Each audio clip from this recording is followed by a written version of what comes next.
With fall right around the corner, another allergy season is on its way. But people aren't the only ones with allergy issues. Our pets can struggle too.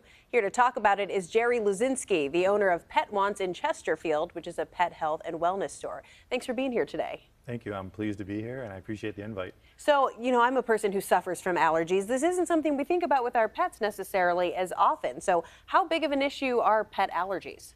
They're bigger than you would think, but there's also a misconception out there that everything is allergy related. Okay. A lot of times it's actually an intolerance.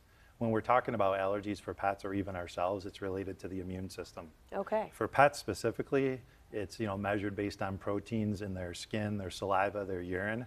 But there's also a potential commingling of what happens with a pet, especially during the fall, and what they can bring into the house that it actually affects us as humans and our allergies in the home.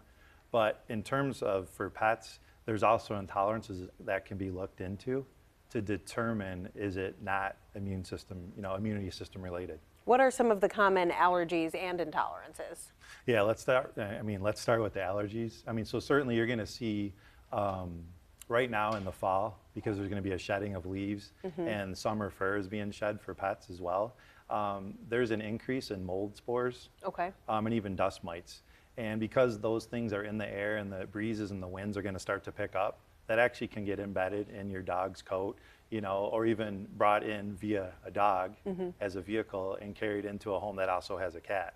So then it really comes down to how do you manage the environment in your home to help mitigate or minimize what the pet is bringing in and what it can do for you as a human if you have allergies. Now, in terms of intolerances, those are interesting. So those are, adverse reactions to substances that are not immune system related. Okay. So there's a clear distinction there. The best way to distinguish, I believe, an allergy from an intolerance is really to consider, is it a digestive issue? Often digestive issues are intolerances, but not always. And it's also important to know that over time, a pet can actually develop an allergy to even their food or their nutrition. So it's important to get them tested regularly. And we usually recommend starting with your veterinarian. Okay. And then also one other thing I'd like to add about the allergies is that they're more often related to the skin. When you see the skin rashes or you see some of the typical symptoms we would have, such as itchy, watery eyes, runny noses, coughing or sneezing, that can even be symptoms that a pet is struggling with allergies. Okay. And what is that test for intolerances? What does that entail and how much might that cost somebody? Yeah, so the test I have right here, and it is just under $100 actually. Okay. And that includes a simple 4-step process. And we work with the pet owner, and this is for cats or dogs, to extract a simple hair sample. Usually 15 to 20 hairs is good enough. Okay. Put it in a baggie that's barcoded, and we send it down to our lab, to our scientific lab partner. And within 7 to 10 business days, we have the results back.